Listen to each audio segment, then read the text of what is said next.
जय हिंद विद्यार्थियों, मैं कमल साहू कमल ट्यूशन क्लास में आप सभी विद्यार्थियों का एक बार फिर से स्वागत करता हूं। विद्यार्थियों, पिछले वीडियो के माध्यम से हम प्रेजेंट इंडेफिनिट टेंस को संपूर्ण रूप से पढ़ चुके थे और उन्हीं में से कुछ क्वेश्चन आप लोगों को होमवर्क के रूप में दिए थे, जिसका आंसर लेकर के मैं आप लोगों के लिए सबसे पहले बता दूं वो आंसर क्या है। मैं स्कूल जाता हूँ, आई गो स्कूल। अपना आंसर का मिलान कीजिए। He does not read book.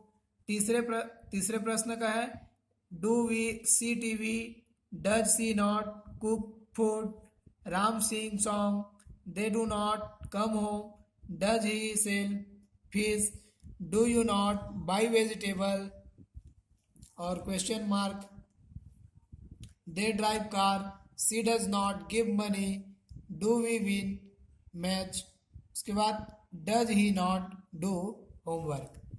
तो इस तरीके से अगर आप लोग प्रेजेंट इंडेफिनिट के टेंस को समझ चुके हैं या फिर नहीं भी समझे होंगे तो उसके पीछे कारण क्या है ये मैं आपको बताता हूँ। अगर समझ गए हैं तो अच्छी बात है, अगर नहीं समझे हैं तो कारण क्या है। तो कारण ये है, जैसे कि आप लोग यहाँ देख पा रहे हैं जो भी स्टूडेंट, चाहे वो एक भी स्तर का अंग्रेजी उनको ज्ञान नहीं है, तो उनको सबसे पहले शुरू से मैं जैसे बोल रहा हूँ कि सब्जेक्ट हमारा I we you they he she it name ये सभी है। तो इनका अंग्रेजी अगर आपको जब तक नहीं पता रहेगा, आप लोग कैसे बनाना प्रारंभ करेंगे। और कुछ डेली यूज पे जो हमारा वर्ब होता है, बस इतना याद कर लीजिए। आना कम, जाना गो, खाना ईट, पीना ड्रिंक, लेना टेक, देना गिव, खरीदना बाई, बेचना सेल, पढ़ना रीड, लिखना राइट। तो ये छोटे छोटे जो वर्ब हैं उनको याद कर लीजिए। इन्हीं के माध्यम से मैं आपको थोड़ा सा ऑब्जेक्ट याद करने के लिए बोलता हूँ कि घर को बोलते हैं होम, स्कूल आम, मैंगो, चाय, टी, पेन। ठीक है, इससे क्या होगा, मैं जो भी वाक्य बनाने के लिए दूंगा वो इन्हीं में से रहेगा। इससे आपको थोड़ा सा मदद मिल जाएगा और थोड़ा से वाक्य याद करने के, थोड़ा से ही शब्द अगर याद कर लेते हैं तो हमारा वाक्य बन जाएगा। तो इस तरीके से हम लोग अगर पढ़ेंगे तब हमसे बन पाएगा। तो चलिए, आज हमें पढ़ना क्या है, ये पढ़ना है प्रेजेंट कंटिन्यूस टेंस। तो जिस प्रकार से हमने प्रेजेंट इंडेफिनिट टेंस पढ़ा, उनको सिंपल बनाते हैं subject plus verb plus object के रूप में। निगेटिव के लिए हमें डू नॉट या डज नॉट का प्रयोग करना पड़ा। इंट्रोगेटिव के लिए डू या डज जो हम वहां का हेल्पिंग वर्ब था उनको हम प्रारंभ में लगते थे, लास्ट में प्रश्नवाचक निशान लगाते थे। इसी तरीके से इंट्रोनिगेटिव में क्या क्या करते थे, सब्जेक्ट के बाद नॉट लिखते थे और यहाँ भी प्रश्नवाचक चिन्ह लगाते थे और डू डज को शुरू में लिखते थे। इसी तरीके से इस टेंस का भी कुछ अलग रूल होगा। वो अलग टेंस था जिसके वाक्यों के अंत में ता है आता था, तो वहां हम डू और डज का प्रयोग करते थे। अब इस टेंस में हम लोग डू और डज को बिल्कुल भूल जाएंगे और इस टेंस का नया जो आएगा हेल्पिंग वर्ब उनको पढ़ेंगे और याद करेंगे। चलिए अब इसको पढ़ते हैं। जैसे यहाँ आ गया, इस टेंस के वाक्यों के अंत में रहा है, रही है, रहे हैं आदि आते हैं। तो इस बात को आप लोग थोड़ा सा अपने ध्यान में रखिएगा। अब इसका नियम मैं आप लोगों को बताना प्रारंभ करता हूँ। तो क्या होगा, जब जब हमको ऐसे प्रश्न मिलेंगे जिसके वाक्यों के अंत में रहा है या रही है या रहे हैं रहेंगे, तब हमें इस प्रकार के नियम का अनुकरण करना है। तो इस टेंस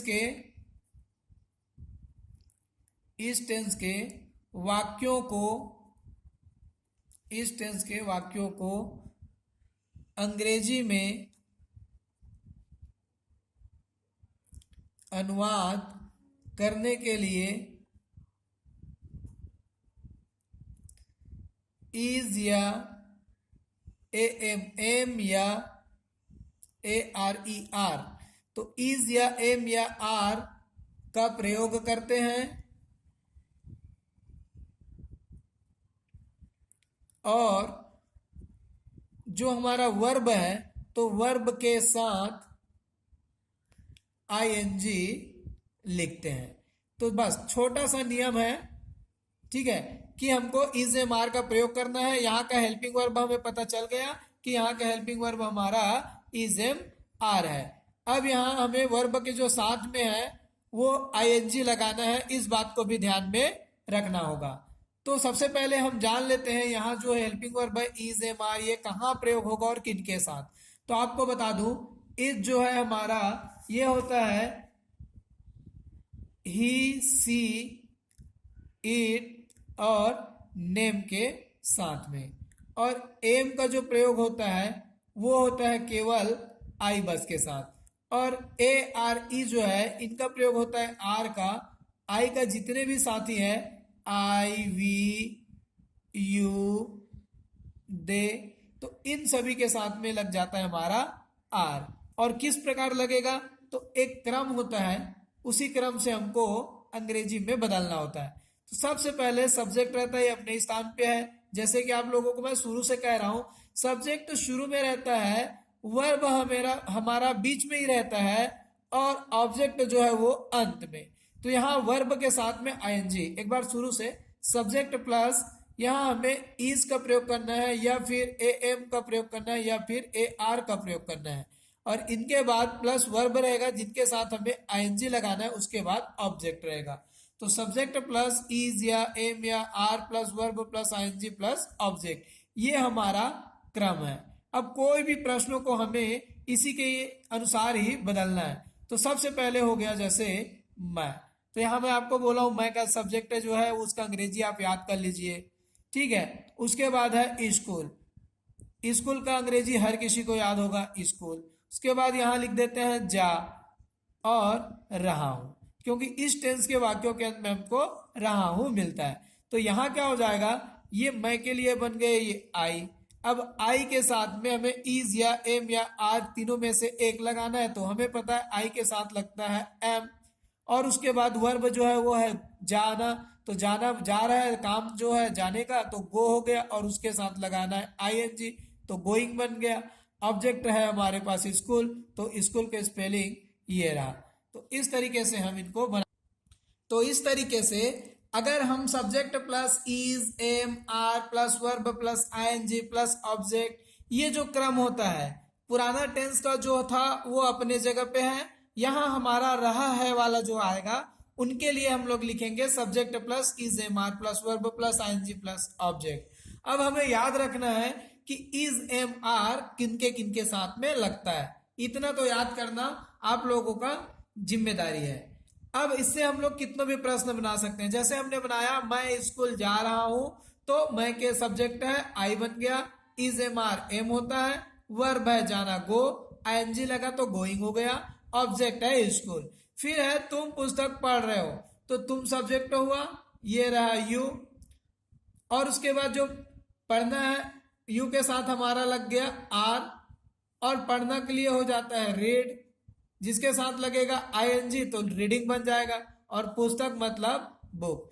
तो मैं जो 10-15 बोला हूं आपको, जो डेली यूज पे उपयोग हो रहा है, रोज के रोज हम लोग अपन घरों में करते हैं, ऐसे चीजों का थोड़ा सा जो अंग्रेजी है उनको याद कर लीजिए। अगर आप छोटे से छोटे बच्चे हैं फिर भी आपको याद आराम से हो जाएगा, तब आपको पूरा अंग्रेजी फिर समझ में आने लग जाएगा। जैसे ये वह के लिए होता है, लड़का के लिए है, तो हमने ही लगा लिया, ही के साथ में हमें इज लगाना है। और उसके बाद वर्ब है पीना, तो ड्रिंक याद कर लिए, उसके साथ आईएनजी लगा दिए तो ड्रिंकिंग हो गया। चाय ऑब्जेक्ट है टीईए, ये बन जाएगा।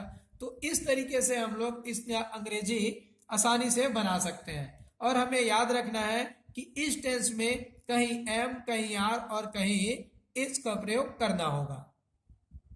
तो ये चीज अगर आपको समझ में आ गया होगा, तो इसके आगे हमें पढ़ना है इनका निगेटिव। अब सभी प्रश्नों को हम निगेटिव नकारात्मक के रूप में पढ़ते जाएंगे। तो निगेटिव नकारात्मक बनाने का मैं नियम बता दूं, इस टेंस के वाक्यों को, इस टेंस के वाक्यों को नकारात्मक वाक्यों में बदलने के लिए इज या एम या आर के बाद, इज या एम या आर के बाद नॉट का प्रयोग करते हैं, तथा वर्ब के साथ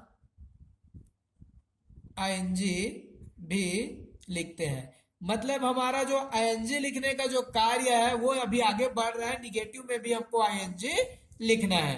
तो आसानी से यह बात समझ में आ गया, इज एम आर जो लिखते थे उनके पीछे हमको नॉट लगाना है, किस प्रकार से, तो क्रम देख लेते हैं। सबसे पहले हमें सब्जेक्ट लिखना है, फिर नियम कहता है हेल्पिंग वर्ब रहता है, तो यहाँ का helping verb is am are है। अब इसके बाद ही हमें तो नॉट लिखना है, फिर उसके बाद हो जाएगा वर्ब, वर्ब के साथ में आईएनजी लिखना है और ऑब्जेक्ट।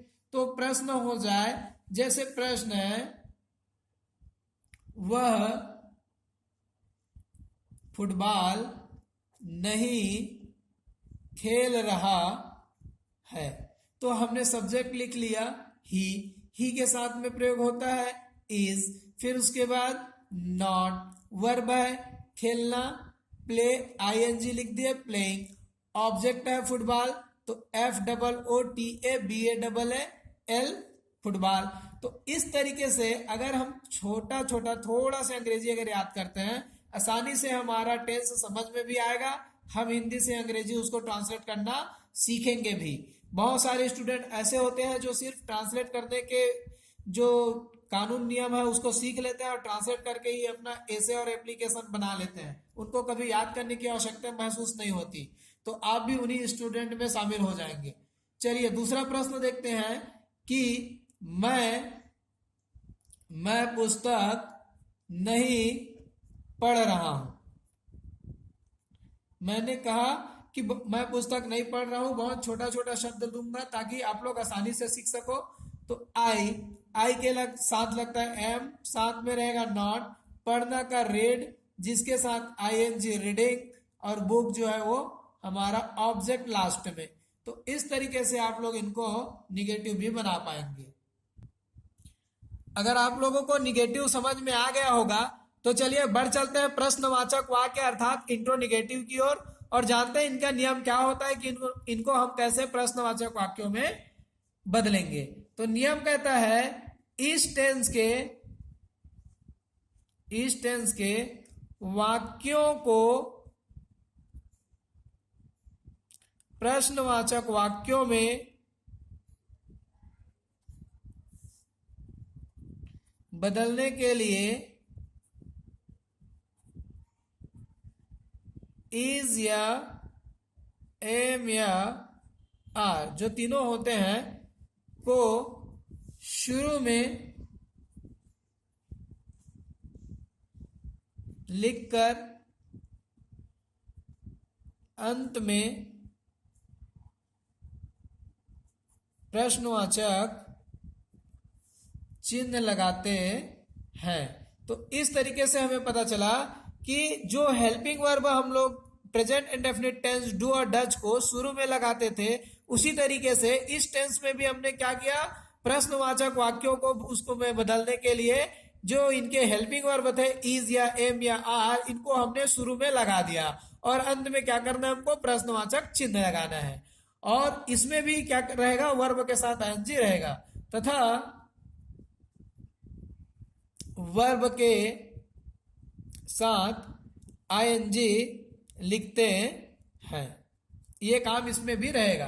किस क्रम में, तो देखिए क्रम को सबसे पहले इज रहेगा या फिर एम रहेगा या फिर आर, उसके बाद रहेगा हमारा सब्जेक्ट, और सब्जेक्ट के बाद होगा वर्ब जिसके साथ रहेगा आईएनजी, फिर लास्ट में ऑब्जेक्ट और यहां प्रश्नवाचक चिन्ह।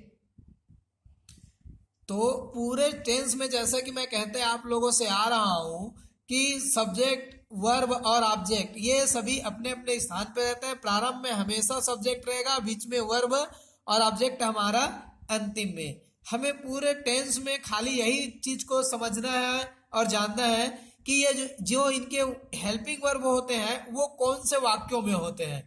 तो यहाँ helping verb is am are रहा है वाला में प्रयोग किया जा रहा है। इस तरीके से आप लोग थोड़ा सा इसको याद करिए। तो चलिए इसे हम लोग प्रश्न बनाते हैं। प्रश्न है, क्या मैं टीवी देख रहा हूं? तो मैं के लिए सब्जेक्ट हमारा आई होता है, तो आई के साथ में एम दिखाई देता है इसलिए एम पहले रहेगा, फिर उसके बाद आई सब्जेक्ट। वर्ब है देखना, तो शी कर रहे हैं, देख रहे हैं, तो जिसके साथ रह जाएगा आईएनजी। ऑब्जेक्ट हमारा टीवी, तो टी और वी शॉर्ट में आप लिख सकते हो, क्वेश्चन मार्क के बिना हमारा प्रश्न अधूरा था, इसलिए लगाना जरूरी है। चलिए दूसरा एग्जाम्पल हम लोग देख लेते हैं कि क्या वह पत्र लिख रहा था, लिख रहा है, सॉरी है। तो ही के साथ में हमारा इज लगता है, इसलिए इज प्रारंभ में रहेगा, इज ही। और लिख रहा है इसलिए राइट, उनके साथ आईएनजी लगाएंगे तो यहां से ई हट जाएगा और आईएनजी लग जाएगा, राइटिंग। और ऑब्जेक्ट है पत्र, पत्र का स्पेलिंग LETTER, लेटर। और लास्ट में प्रश्नवाचक निशान। तो इस तरीके से हम लोग इनको प्रश्नवाचक में बदल सकते हैं। तो दो टेंस के माध्यम से जो हमको सीखने के लिए मिलता है, तुलनात्मक उसका अध्ययन करते हैं, तब हमें पता चलता है कि एक टेंस जिसके वाक्यों के अंत में ता है आएगा, वहां हमें डू और डच को लगाना है हेल्पिंग वर्ब के रूप में, और वर्ब का वहां फर्स्ट फॉर्म चलता है। यहाँ दूसरा टेंस जो है वो प्रेजेंट कंटिन्यूस, इसमें रहा है दिखाई दिया। और इस टेंस में हमने क्या चीज देखा कि यहाँ का helping verb is am are है और वर्ब जो है ये यहाँ आईएनजी लेकर के चल रहा है। तो इस तरीके से हम अगर पढ़ेंगे तब हमारा टेंस जो है वो कंप्लीट रूप से समझ में आया, ये हम मान के चलेंगे। तो आप लोग जब तक इनको बनाना नहीं जानेंगे तब तक कम से कम जो थर्ड फॉर्म होता है उनको भी साथ में आप याद करते चलिए, और वीडियो को एक दो बार देखेंगे तो अच्छे से अच्छे विद्यार्थी को भी समझ में आ जाना चाहिए। चलिए बढ़ते हैं यहाँ इंट्रोगेटिव अगर समझ में आ गया होगा तो इंट्रोगेटिव की ओर। INTERRONEGATIVE,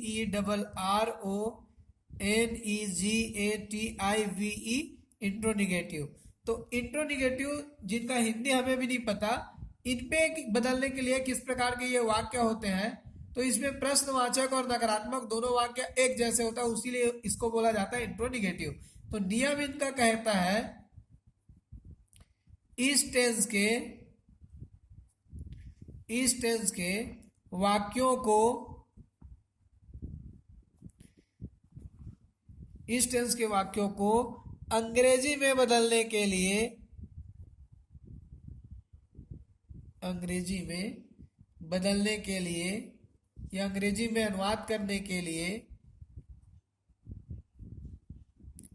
इज या एम या आर, ये जो तीनों है इनको, आर को शुरू में लिखकर अंत में प्रश्नवाचक चिन्ह लगाते हैं। बिल्कुल इंट्रोगेटिव की तरह आराम से समझ में आते जाएगा, ध्यान से पढ़ेंगे तो। अंत में प्रश्नवाचक चिन्ह लगाते हैं तथा सब्जेक्ट के बाद नॉट का प्रयोग करते हैं, का नॉट भी लग जाएगा, यहां प्रयोग करते हैं, तथा वर्ब के साथ आईएनजी लिखते हैं। वर्ब के साथ आईएनजी लिखने का काम, अर्थात हमने ये देख पाया कि जो भी हमारा प्रेजेंट इंडेफिनिट टेंस था उस टेंस में वर्ब के साथ आईएनजी नहीं लगता था, वहां डू डज प्रयोग होता था। प्रेजेंट कंटिन्यूअस टेंस हमारा आईएनजी के साथ है और यहाँ इज एम आर का प्रयोग हो रहा है। सिंपल, निगेटिव, इंट्रोगेटिव, इंट्रोनिगेटिव, चार तरह के वाक्य हम बनाना सीख रहे हैं, ठीक है। और जैसे चौथा हमारा ये प्रकार है, इसके लिए क्रम लिख लेते हैं। क्रम हमारा हो जाएगा इज या एम या are plus subject plus not plus verb के साथ आईएनजी प्लस ऑब्जेक्ट और प्रश्नवाचक निशान यहां भी होगा। एग्जाम्पल देखते हैं तो क्या वे मछली नहीं पकड़ रहे हैं। क्या वे मछली नहीं पकड़ रहे हैं, तो हमें पता होना चाहिए वे का अंग्रेजी दे होता है और दे से पहले हमें इज या एम या आर को लगाना है। तो दे के साथ प्रयोग हमें करना है ARE को। प्रारंभ में ही आप लोगों को बताया गया है कि किसके साथ इज लगता है, किसके साथ एम और किसके साथ आर। तो आर दे हो गया, दे के सब्जेक्ट के बाद यहाँ नॉट लगाना है। वर्ब है पकड़ना, तो CATCH कैच होता है जिसके साथ आईएनजी लगाएंगे। ऑब्जेक्ट है मछली, मछली को इंग्लिश में फिश कहते हैं। प्रश्नवाचक निशान यहाँ लगाते हैं, हमारा आंसर कंप्लीट होता है। एक एग्जांपल और देखेंगे, दूसरा है जैसे क्या कमल गणित पढ़ा रहा है? तो इनका क्या कमल गणित नहीं पढ़ा रहा है, ऐसा बनेगा। तो नहीं पढ़ा रहा है के लिए कमल के साथ चूंकि वो नाम है और नाम के साथ में लगता है हमारे साथ इज, तो इज हो जाएगा, इज कमल नॉट। अब टीच माने होता है पढ़ाना, तो उसके साथ एनजी लग जाएगा, टीचिंग हो जाएगा। क्या सब्जेक्ट है? तो गणित है, मैथ, MATHS, और लास्ट में प्रश्नवाचक चीज। तो उम्मीद है विद्यार्थियों आप सभी को इतने आसान शब्दों में ये जो दो टेंस के बारे में अभी तक मैं समझा पाया हूँ, आप लोग समझ पाए होंगे। अब आप लोगों को जो आज का होमवर्क है वो आप लोगों को दिखा दिया जाता है, जिसको आप स्क्रीनशॉट लेंगे। तो ये रहा आप लोगों का होमवर्क विद्यार्थियों। मिलते हैं नेक्स्ट वीडियो में। हमारा टेंस जो है प्रेजेंट परफेक्ट टेंस। तब तक के लिए जय हिंद, जय भारत विद्यार्थियों।